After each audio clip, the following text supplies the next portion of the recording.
그래요? 그러면 검찰이 마음먹기에 따라서 노상원 이거 소설이다. 수첩은 봤지만 이거 실행 가능성 없는 것이다 라고 하면 이 사람은 아무 문제가 없습니까? 아니죠. 일단은 다른 걸로 지금 이제 뭐 내란 중요 가담자 있지 않습니까? 그 부분만 이제 그 부분에 대해서만 한정적으로 이제 사실규명을 하겠죠. 그런데 이거는 우리가 좀 이 사건하고 연관시켜 보면 상당히 우리가 좀 추측을 할 수 있을 것 같아요. 추정을요. 뭐냐면은 요번 12.3 그 비상계엄 내란 사태를 보면은 이 내란 사태는 그 상당히 12.3 때 비상계엄이 성공했으면은 어느 정도 장기간 텀을 가지고 가려고 했다는 계획을 했다는 게 우리가 여러 자료로 나오죠, 그죠? 아마 그거는 다 아마 국민들도 공감을 할 겁니다. 그러니까 우리가 옛날에 그 12.12 사태 있죠. 이때하고 비교를 해보면 딱 알아요. 이때 12.12 사태 때 그 하나의 출신 그 전두환 그때 소장부터 해가지고 제일 골머리를 앓았던 건 뭐냐면은 미국의 승인이었거든요. 그래서 미국을 어떻게나 설득하려고 했는데 이게 만들어 먹히잖아요, 그죠? 그러니까 우리나라는 어떤 뭐 비상사태나 이런 거에 대해서는 미국과 어떤 긴밀한 관계에 있어가지고 안 되면은 묵시적 동의 있잖아요, 그죠? 묵시적 방관이라도 있어야 돼요.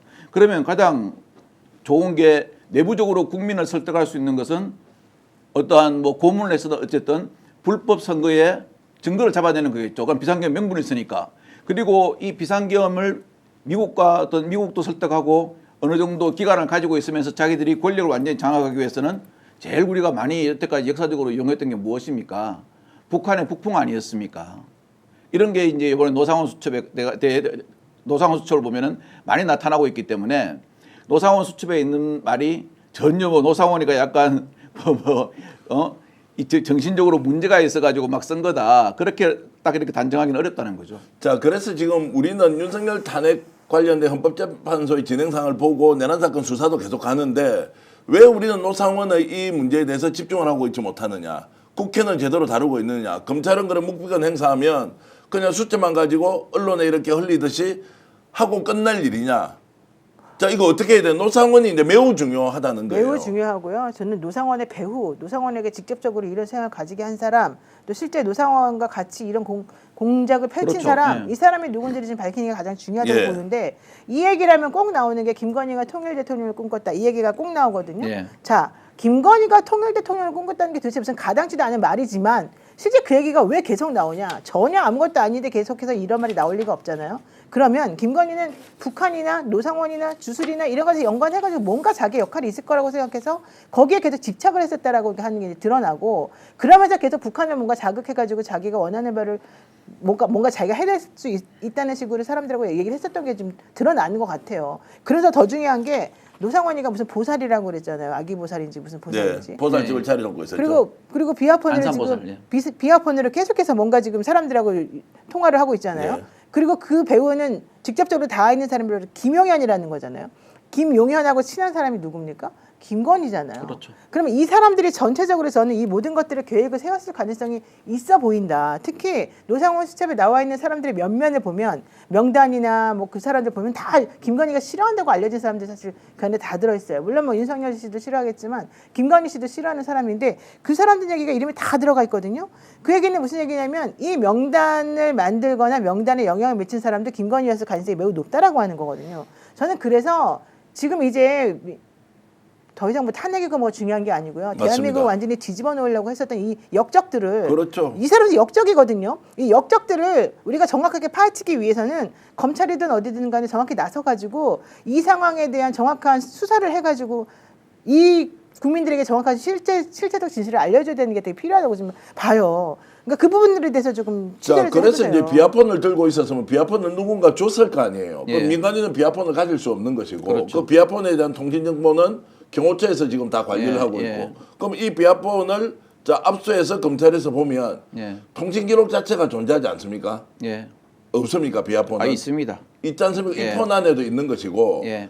자 그러면 누구와 통화했는지가 나올 거 아니에요. 그래서 제가 지금 오늘 아까 비화폰 이야기가 나왔길래 예. 제가 스픽스에 나와가지고 처음에 비화폰 통화 내역을 빨리 서버를 찾아가지고 송수신 내역 그걸 빨리 우리가 확보해야 되고 두 번째는 여사한테 비화폰이 제공됐는지 아니면 여사가 그때 제가 이야기했어요. 2024년 5월부터 10월까지 통화한 사람 그리고 2024년도 12월 1일부터 12월 7일까지 통화한 사람은 반드시 밝혀내야 된다. 저도 이제 무슨 이게 들은 말이 있으니까 그런 말을 했겠죠. 예, 예. 그리고 제가 그랬잖아요. 저 뭐고 저는 가장 이런 일은 있었으면 안 되겠지만 혹시 비화폰이 민간인에게 지급됐다면은 이런 일은 있어서 안 했지만 정말 큰일이다라고 그때 제가 3주 전에 말씀드렸죠. 그렇죠. 그게 노상원은 비화폰을 쓴 네. 거 사실이잖아요. 그게 그렇죠. 노상원을 말하는 거였겠죠. 예. 그 당시에. 그렇죠. 자, 그러면 이 비화폰을 통화할 수 있는 거는 민간인 가질 수 없는 비화폰을 들고 있었고, 그럼 누가 통화를 했느냐? 그게 중요하죠. 그 비화폰을 자, 준 사람이겠죠. 준 사람과 그리고 그 사이에 메신저 역할을 그렇죠. 했던 매개 역할을 한 사람이 김용일 가능성이 높다는 건데, 이걸 좀 아시는 대로 한번 말씀을 주셔야. 왜냐하면 제가 오늘도 그 국힘의 국힘의 그 민주당의 중진 의원들 어제 오늘 한 두 분을 만나서 왜 노상원 문제에 대해서 국회가 관심을 안 가지느냐, 이 배후에 있는 뭔가를 찾아내야 하는데 여기에 지금 관심이 너무 없다. 검찰이 어느 정도 수사를 했는지 본인이 묵묵만 행사해버리면 이게 말이 되느냐라고 제가 이제 문제 제기를 하긴 했는데, 결국에는 김건희가 나오는 거죠. 아니, 아시는 대로 그냥 말씀을 좀 해주시죠. 김건희 말고는 쓸 사람이 없는 거죠. 아니 뭐 웃으시는데 아니, 그 비화폰을 합리적으로 의심을 하면 합리적으로 실론을 해보면 김건희밖에 없는 거 아니에요? 이건 청문회가 아닌데. 네, 정문회가 아니에요. 왜냐하면 제가 워낙 답답해서. 자, 예. 제가 통일 대통령 말씀드릴게요. 그 이명수 기자하고 최재형 목사님 하고의 그 김건희 여사하고의 서로 대화한 게 이미 공개된 겁니다. 네. 거기다 보면은 중요한 이야기를 두 개 해요. 김건희 씨가 내가 이 자리에 앉아 보니, 두 번째는 우리가 정권을 잡으면, 그러면서 통일 이야기를 많이 해요.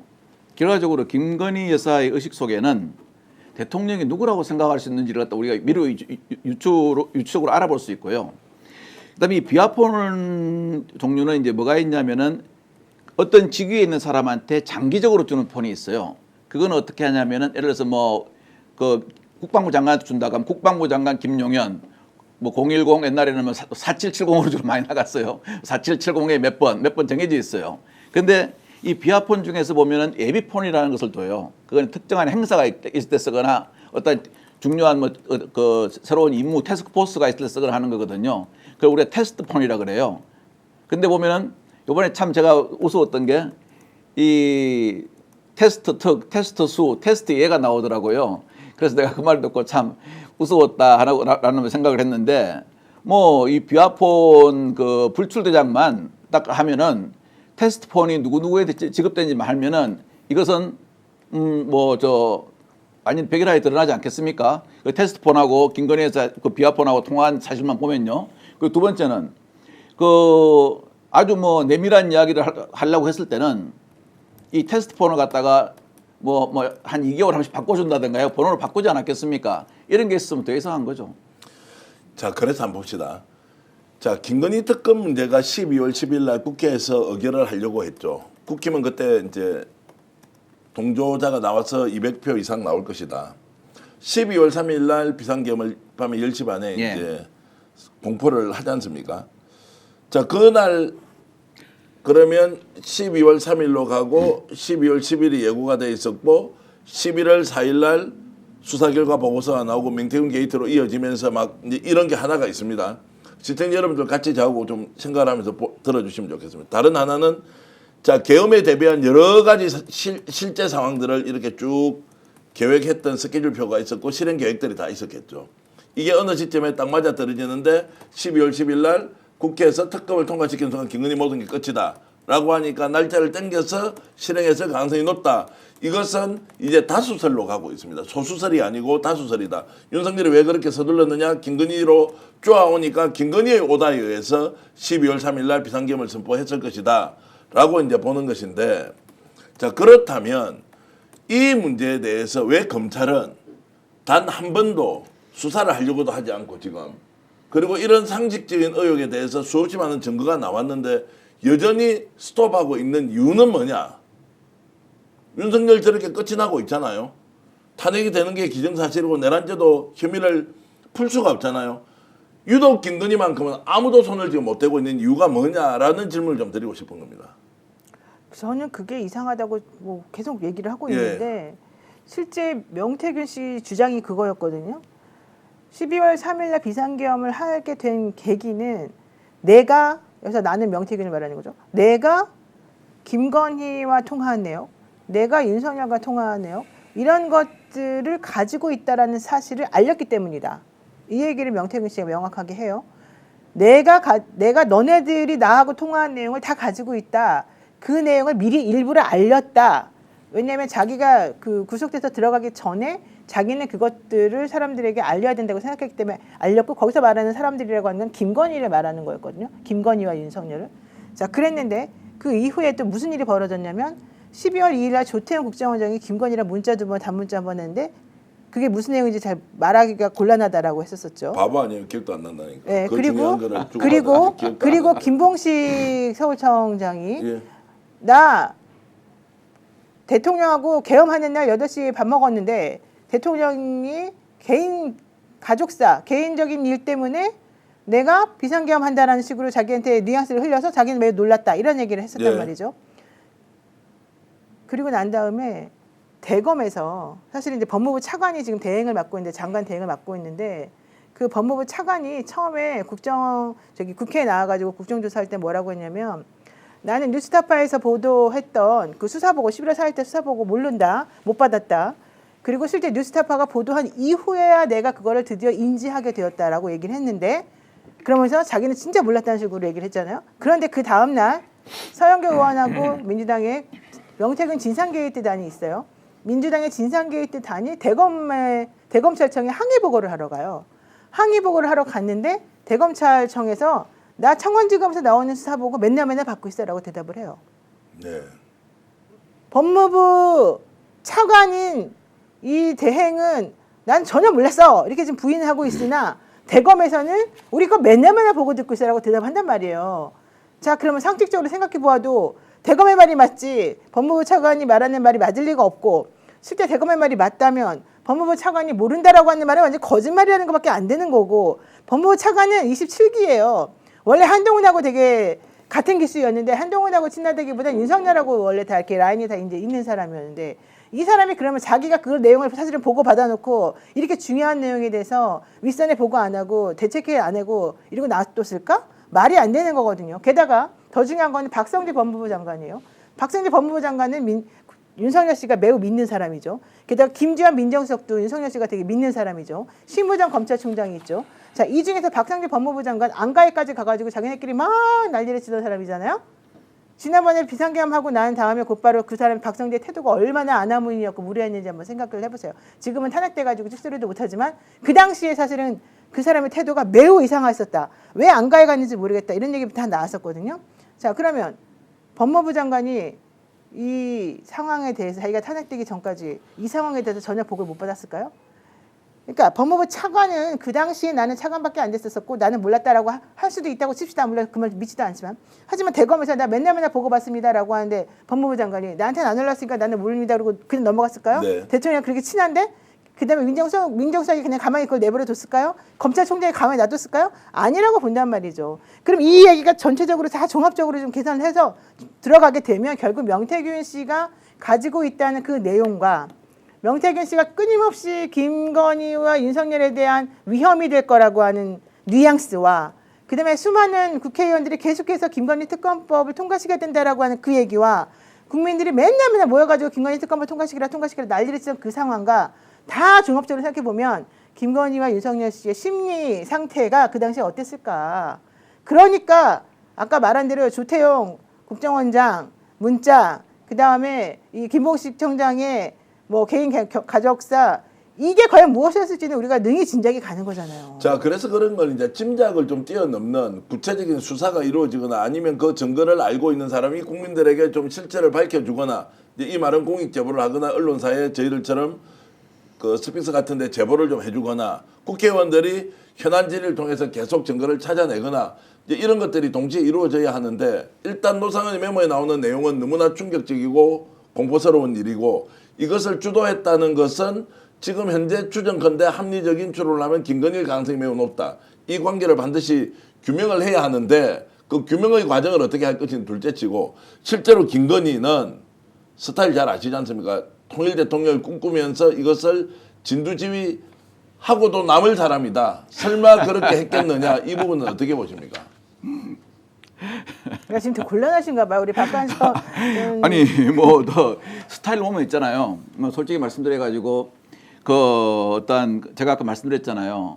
우리나라가 5년 단임제 국가가 아니고 5년 단임제 국가가 아니고 좀 더 오랜 시간 계속되는 자기 자신의 대통령 국가를 갖다 바랬던 것 같다고. 그게 삼선 영부집권. 예, 거기에 뭐 제가 답변은 다 드렸던 거고.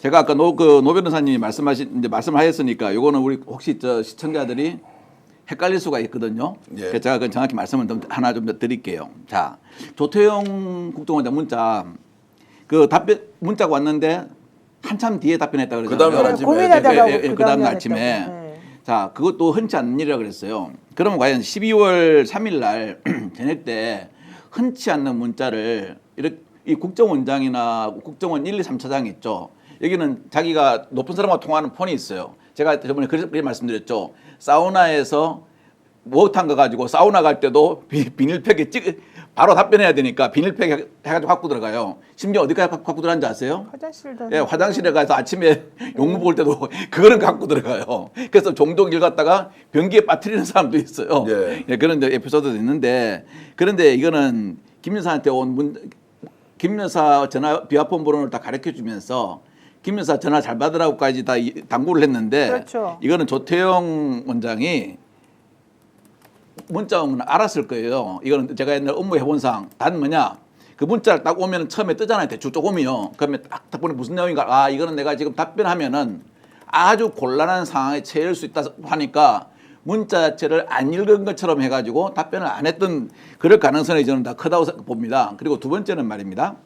이제 이런 예를 들어서 문자를 예를 들어서 지금 이제 제가 이제 행정말이잖아요. 근데 비서관의 수석이 문자가 왔어요. 근데 제가 딱 보니까 잠깐 화장실 갔다 온 사이에 한 15분, 20분이 지났어요. 그럼 어떡합니까? 바로 전화를 하겠죠, 뭐. 전화를 받는 것보다 문자에 대한 답변보다 제일 먼저 그래요. 늦게 답변 드려 정말 죄송합니다. 예, 예. 딱 이거 하고 답변하거든요. 그래서 이거는 좀 조태용 원장의 말이 안 맞다는 생각이 들고요. 자, 아까 창원지검 수사하는 걸 갖다가 다 몰랐다 그런다 그러잖아요. 몰랐다 그런다는데 이게 역대 어떤 이제 뭐 소위 말하는 그 검찰 아닌 대통령들이 어떻게 했냐면 예전부터 민정수석이나 민정의 중요비서관을 비검찰 출신을 둘라 그랬어요. 근데 비검찰 출신을 두면은 가장 큰 문제가 뭐냐면 검찰과 소통이 안 돼요. 그래서 민정수석이나 비서관을 검찰 출신 고위직으로 둘 수밖에 없는 게 대한민국 모든 중요 사건의 저수지 있잖아요. 저수지는 다 검찰이에요. 왜냐? 경찰이 수사를 하더라도 영장 청구를 하면은 검찰이 따라 붙잖아요. 검찰은 내용을 알 수밖에 없어요. 그리고 뭐 이거는 뭐 공공연한 사이지만 중요 사건 진행 보고가 전혀 안 됐다고 하면은 이건 말이 안 되죠. 그럼 자 민정수석이 어떤 대통령과 직간접적으로 관련된 사건이죠. 명태균 사건은 대통령의 용부인하고 직접적으로 관련됐다고 해도 과언이 아니죠, 그죠? 이 파악 안 하면 민정수석 자격이 없는 거예요, 솔직히. 네. 그러면 민정수석이 누구한테 물어보겠습니까? 담당 무슨 창원지검 검사장한테 전화하겠습니까? 아니면은 담당 수사팀장한테 전화하겠습니까? 수사팀장한테 전화했다가는 난리가 날 건데요. 그럼 어디 물어볼 거라는 것은요. 이건 뭐 민정에 조금 근무해 본 사람은 뻔히 압니다. 그리고 아까 세 번째 말씀드린 거 김몽식 청장이 윤 대통령이 12월 3일 날 계엄 때문에 이야기하면서 사적인 이야기를 했다. 네. 이 많은 의미가 있는데요. 자, 대통령이나 영부인 있지 않습니까? 대통령의 영부인이 용산 대통령실에서 나가거나 한 발짝이라도 관직에서 한 발짝 나오면은 딱 정확히 그 사람들의 외부 행적을 알 수 있는 부서가 두 군데 있어요. 경호본부장 또는 경호차장, 그다음에 서울경찰청장은 반드시 알 수밖에 없어요. 왜냐? 이게 아무리 비공식이라 해도 그러니까 공식은 앞에 사이드카가 쫙 써가지고 쫙 몰고 가는 공식이고요. 비공식은 비노출로 해가지고 신호기를 틀어줘요. 대통령의 영부인이 가는 길은 차가 안 막히게. 그러다 보면 알 수밖에 없어요. 그렇기 때문에 이 사람이 그때 언뜻 김몽식 서울청장이 언뜻 헌재에 나와가지고 탁 말을 하면서 약간 표정이 실수했구나라는 표정을 하는 것 같더라고요. 왜냐하면 이 행적을 갖다가 12월 2일하고 3일 행적을 유일하게 알 수 있는 두 사람이 누구냐? 경호실과 서울경찰청장입니다. 네. 그런데 그래서 하고 싶은 말이 정확히 예. 뭐예요? 그래서. 자, 그래서 그래서 아니 왜냐면 이제 너무 이렇게 약간 너무 애매하게 말씀하시니까 그러니까 결론은 그 사람이 그런 행적을 정확히 알고 있는 바로 그 사람이 헌재 나와가지고 그런 식으로 가족사 뭐 개인사 네. 때문에 한 것 같다는 뉘앙스를 했다면 이 사람은 12월 3일 그러니까 날 잠깐만 이 12월 3일 날 김건희가 어디 갔는지 정확히 알고 그 성형외과 왜 갔는지도 알면서 실제 그것과 윤석열 대통령의 계엄이 무슨 관계가 있을 것이다라고 하는 거를 말해주는 거다 이 얘기인가요? 제가 해석하겠습니다. 자, 김건희가 있어서 12월 2일 날 국정원장하고 말 돌려서 서로 정말 힘드네. 국정원장과 문자 주고받았는데 국정원장 그게 뭔지 모른다고 했는데 국정원 딱 보니까 아차 이거 큰일 났구나 하니까 지가 읽지 않았을 가능성이 높다는 거고. 자, 그 다음 날은 지금 이제 또 김봉신 얘기하는 거지. 김봉신 얘기. 김봉식은 자 윤석열이 하는 이야기를 들어보니까 그냥 개인사 가정사 때문에 이 일을 벌인다는 얘기도 충격을 먹었는데 그 가정사가 누구냐고. 난 가정사가 부부싸움이라고 생각해요. 그 그러니까 전날. 그래서 나는 열- 이거 하겠다 밀어붙이게 열받았을 거라고 그대로 가라. 생각해요. 네. 근데 안 된다 못한다 아이고 지금 가야 되겠다라고 이제 했을 수 있다는 건데 어쨌든 이것은 정언으로 우리가 추론하는 것이니까 물증이 있고 없고는 이제 검찰 수사 결과를 통해서 밝힌다 또는 특검을 통해서 밝힌다는 건데